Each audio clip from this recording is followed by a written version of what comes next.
Hello and welcome to today's episode of Reimagining Our World. I'm your host, Saveda Ma'ani, and I'm looking forward to spending the next few minutes with you.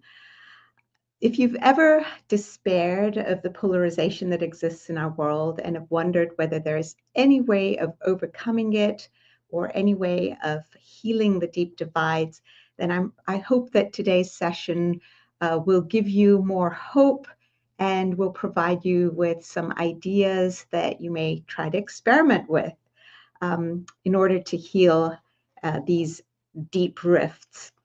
Before I start, I did want to mention that this podcast had for a while just been available as a video cast, but it is now available as an audio podcast on all audio platforms, on all your podcast platforms. So whether it's Apple Podcast or Spotify or Podbean and so on, you should be able to access it. So that's good news. It makes it easier for the listeners, you guys to listen, and feel free to share the news with your friends and colleagues. All right, let's dive in. We humans have a funny habit of identifying ourselves and other people, usually by using labels indicating things like our color, our race, our ethnic or national origins. In some places, folks are more focused on religious identifiers or political identifiers. In where I live in America, definitely political polarization and political labels are probably the most egregious of all at the moment. I know for myself that I've always bristled. I find myself bristling when I find myself described in certain ways. I remember the first time somebody said to me, "Oh, you're a woman of color." And I thought, what are they talking about? It was so jarring. I had never thought of myself as having any particular color, let alone being a woman of color as distinct from something else. And I started to wonder, why is it that I had this reaction? And I realized that generally all of these labels are very superficial and very limiting. And what most of us yearn for is to be seen and heard as humans. And these labels tend to trivialize us. Our magnificence seems to be lost on other human beings and on ourselves when we self-label. And so I remember thinking, gosh, this is a real scourge, and we need to find a way to get over it. The trouble with labels is that we end up forgetting our true essence. We forget that we are all created by one creator, regardless of the name to which we attribute the creator, which we attribute to the creator, and we're born for the same purpose. In other words, I deeply believe that we have a common identity, whether we acknowledge it or not, and we're all traveling along the same road towards a common destination. A road on which our main concerns and goals, regardless of national origin, race, political affiliation, or religious affiliation, our main goals are growth, the development of our qualities, in other words, the development of ourselves, our self-understanding, and contribution. So I think growth and contribution are the two big goals that all of us really have in life. However, the reality is that we are where we are. And if we want to build a world in which we get rid of this persistent, corrosive fragmentation and polarization, then we need to start by saying, all right, where are we? We do live in an increasingly polarized world. That is the reality, and we have to begin by accepting it.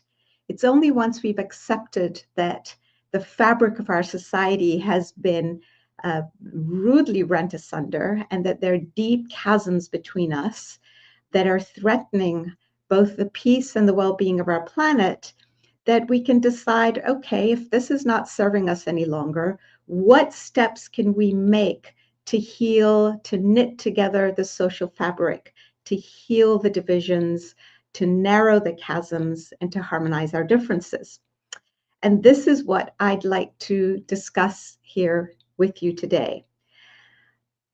Although the goal of healing and knitting together this torn social fabric can seem like an impossibly heavy lift, let's face it, the alternative is truly untenable. It'll only lead to ever increasing suffering. We're already suffering, many people in the world are, a lot. And it will lead to excruciatingly slow self-destruction. So our other alternative, which strikes me as a better one, is to work up to this heavy lift by starting to build some muscles. So I'd like to offer some thoughts on what these muscles may be and how we can build them seriatim as we move from a muscle group to muscle group and gain the necessary strength. The first muscle is this, that you and I decide that every time we go somewhere, we set the intention of identifying the people in that crowd that we don't know, who seem to be very different from us, who hold very different opinions, and people we may even think we don't particularly like, and then choose consciously to seek them out and talk to them. I was recently at an event and I heard a television anchor say the following, say that when he talks to his mentees, he advises them as journalists to do the following, to seek out, to make a list of 3 people in any gathering that they're going to that they think they may not like or who are very different from them, and make a point of going and talking to them. And I thought, oh, a like-minded spirit, how delightful. So I'm not the only one. There are others of us out there who have the same approach. And I highly recommend it. I've used it and it yields amazing results, especially as we undertake the next muscle building steps. So the second step is, once we've identified and approached these folks, we engage them in a meaningful conversation. The goal being to truly learn who they are, what makes them tick, and to really understand. We don't need to seek to be persuaded by them or to persuade them. It's just really an active listening. So the way I do it, that I've found surprisingly door opening, is to start by saying to people, look, I really don't care to know what your self-appointed labels are, because when I look at you, I don't see you. Your identity to me does not consist of your political affiliation or your religion or your ethnic origins. I look at you as a human being, and I'm really interested in getting to know you. And these are the questions I start with. I ask them, what are your hopes and dreams? What are your fears and anxieties? And the best one, the one that gets people and yields actually the most fruitful results, is what keeps you up at night, right? Because we all have things that worry us and keep us up all night. So that was the second muscle. The third muscle is the attitude we bring to these conversations. We listen with an attitude of curiosity, of non-judgment, and of humility, with the goal again of seeking to truly understand the other, even though we may never agree with them, and to listen to them as though we really care about them as another soul, as another human being created by that same creator. Now, here comes the fourth muscle, which is actually a really, really key one. As we listen, we need to train ourselves to recognize and identify those areas of common interest where our interests overlap.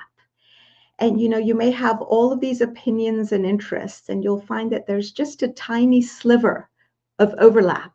That's what we want to get really good at identifying and ferreting out, and highlighting those in the course of the conversation. Once we've recognized them, really kind of say, here's a nugget, and then highlight it.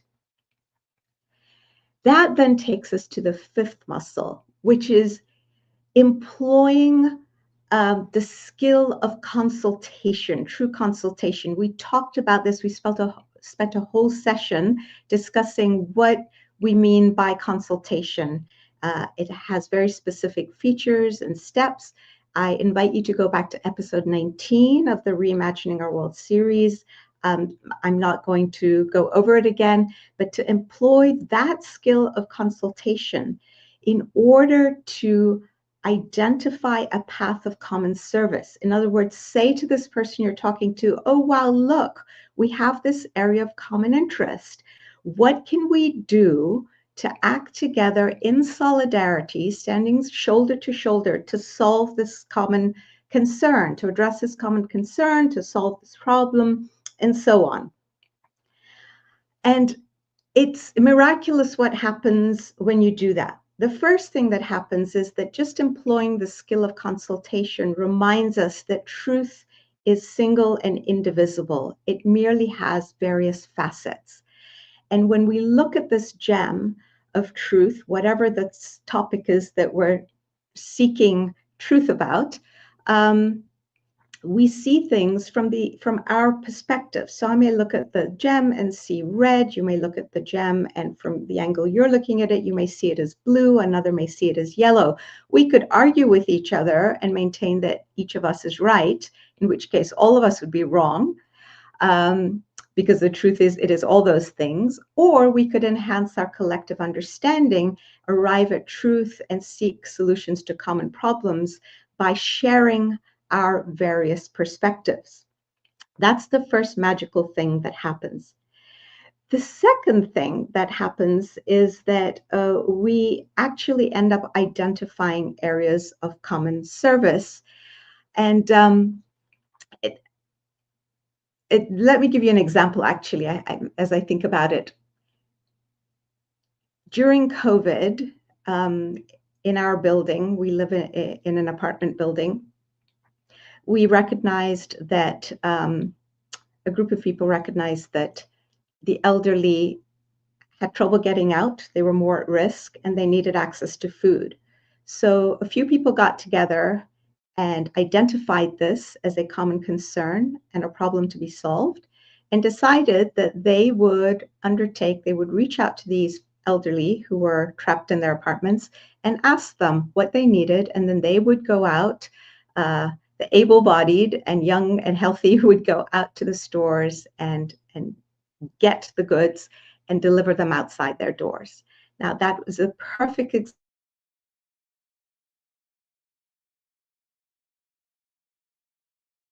Democrats, Republicans, black, white, brown, of different religious persuasions that just didn't come into it because the goal was to focus on this area of common interest that benefited all. The truth about this approach also is that this begins the work of knitting social fabric, and it starts at the local level. It's not as spectacular as, doing something at the global level, or so we think, but it's actually far more effective because we start to knit the rent pieces of our social fabric at the local level. It's work that's done away from gazing eyes. And we're not going to see the effect of it until we get the social fabric built up all around the world in bits and pieces. And one day we're going to wake up and recognize, wow, it's done, or we're quite a ways along the path. And this brings me to an analogy that I love to use, which is that of the transformation that occurs when the caterpillar cocoons itself and the butterfly starts to form within it. What happens is that these hidden groups of cells within the caterpillar, called imaginal discs, start to multiply rapidly. And as they multiply, each of them is correlated with a part of the butterfly that is to emerge. We don't see all of that. It's going on inside the cocoon, where there's also a tremendous process of disintegration happening as the caterpillar basically destroys itself. And it is only when the butterfly is fully formed and the parts have come together and it's willing to emerge that it breaks out of the cocoon. And that's when we finally see what's been going on. And I firmly believe that that is what is happening in our world right now. On the one hand, we have all the chaos and destruction, and on the other hand, we're seeing signs of this rehabilitation of humanity at the grassroots level in localities all around the world by groups of people who are the well-wishers of humanity, standing shoulder to shoulder in solidarity to solve issues of local and tremendous concern, and then slowly growing from that and expanding their purview. Okay. The sixth muscle, and this is honestly where the magic begins to happen, as we engage in common service with each other, accompanying each other, and standing in solidarity together, we find that we start to build bonds of friendship, trust, and love across these supposed divides. This is what is required to take us to the next step, because once this trust has been established and a feeling of safety, a feeling of, wow, I'm not being judged, people are really interested in getting to know me, they see me, they value me, and they want the best for me. And they've been working with me to help solve issues of common concern. Once that feeling of safety and trust evolves, then we can slowly branch out and start tackling the more difficult issues, the things on which we are divided. And what's fascinating about this process, having done it a few times myself, is that the things that seem so existential and so threatening, positions that we entrenched ourselves in and didn't let go of, all of a sudden feel like, well, you know what? Maybe they're not that existential. Maybe we can work together, do a little bit of give and take, and figure out a way, or maybe find a completely new perspective that none of us has thought of before. And maybe that's the thing that serves all of us and that we really want. But it's only when we let go of these feelings of fear and entrenchment and polarization that we have any prayer of arriving there. Now, the other thing that happens once we build trust is that as we continue to employ this technique of consultation that we talked about in episode 19, and as we become more open and more authentic in sharing our views and our thoughts and our opinions, we start to spot the hidden assumptions driving many of these opinions, the hidden assumptions within ourselves and in others. And these assumptions are there for all of us, and they're like the operating system that drives the computer. We use our computers blissfully unaware of the code that was written to drive them, right? And the code that exists, the patterns of thinking that are latent within us, that have become so automatic that we don't recognize that they're even there, they are what lead us to these assumptions upon which we then base a lot of our opinions, and from which are spawned our strongly held opinions that lead to actions and behaviors. So as we uncover these hidden assumptions, which is another muscle that we need to develop to learn how to uncover these assumptions, we can raise them to the surface and continue to consult about them. And as these hidden assumptions are reconsidered and maybe tweaked or discarded or replaced, we then can move on to finding solutions in these ever-growing areas of difference. For those of you who think this may not be possible, I just want to give you an example. After the Second World War in Western Europe, there was a gentleman by the name of Jean Monnet who came up with this amazing idea that essentially led to peace in Europe, the peace that in Western Europe we still enjoy. And what he recognized was that all the countries of Europe were so decimated after the Second World War that they all needed access to coal and steel in order to rebuild. And yet there had always been this fight between especially the Germans and the French over access to coal reserves. that were needed in order to fire the facilities, essentially, that the furnaces from which in which steel was made. So Jean Monnet thought, well, gosh, we're at an impasse. We need to figure out a way for all nations to get equitable access to coal and steel. So this was the problem they were trying to solve. They'd fought many wars over access to the coal, and people were worried that Germany would then start a third world war. They didn't want to give her full access to her coal reserves and allow her to build all the steel and then potentially create weapons of destruction to start a third world war with. So Jean Monnet had the brilliant idea of pooling these resources, coal and steel, in the hands of a supranational organization.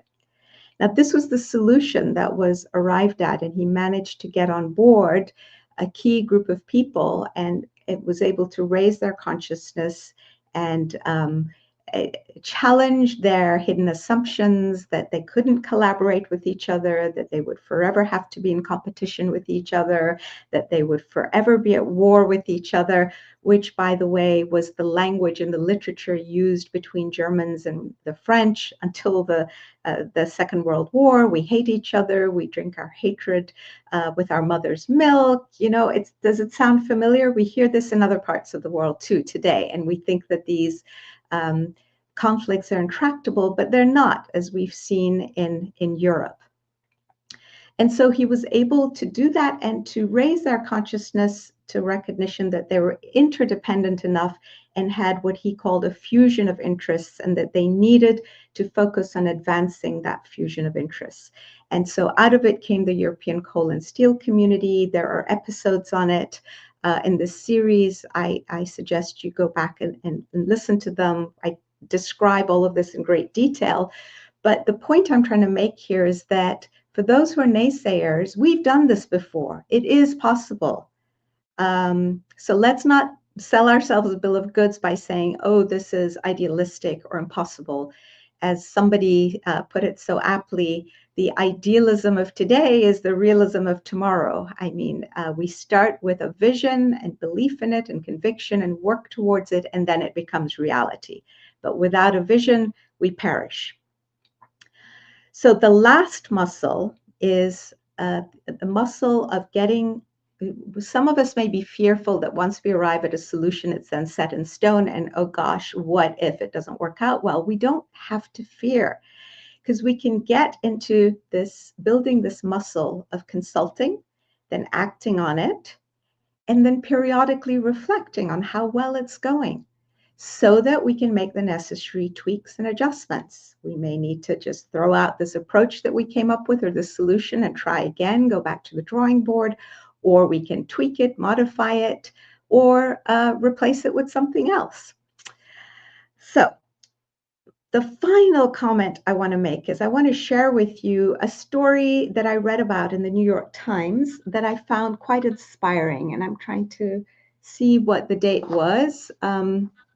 It was in September of 2023. It was a story about, it's called In an Israeli Oasis, a Model for Peace, If Messy and Imperfect. What I found very exciting about this was that it essentially is about a group of 70 Arab and Jewish families, all citizens of Israel, who came together and basically asked a monastery to give them a piece of land so they could form a village called the Oasis of Peace. The idea was this was going to be an experiment to see whether it was possible to have folks from these two backgrounds come together and actually live in peace. And long story short, it was incredibly successful. Of course, they had their challenges, but because they had built the muscles of trust and friendship over the years, they were able to negotiate, sometimes painfully, the obstacles that arose. And the most important thing that to me spoke of the success of this project is that some of the kids who grew up there and then left the village to go and make their way in the world discovered that life in the rest of the world was not as uh, satisfying and did not yield that sense of peace and security and comfort that they had back home. And so they returned to this little oasis of peace. I find that a very uplifting, inspiring story. And I do wish that the media would pick up more on these kinds of stories and highlight them, as opposed to focusing incessantly on sensationalizing the bad news, which is, of course, what sells, uh, you know, gets them the ad dollars, and that's how they make their money. Not to mention that there are certain political and vested interests involved. But we, as the grassroots, we the people, need to get smarter and start looking for evidence of these processes of knitting and weaving together healthy communities at the grassroots level. Because one day we're going to wake up and see that, wow, society is getting closer to the kind of place we wish it to be, the place that we want it to be, and to have the kind of world that we deserve to have. All right, let's see. I see there are some comments. Okay, no questions. I'll leave it at that. Again, thank you so much for joining me. I look forward to seeing you in not too long from now. There may be another episode towards the end of February, so I'll see you then. And remember, we're now available on audio podcast as well. Take care. Bye-bye.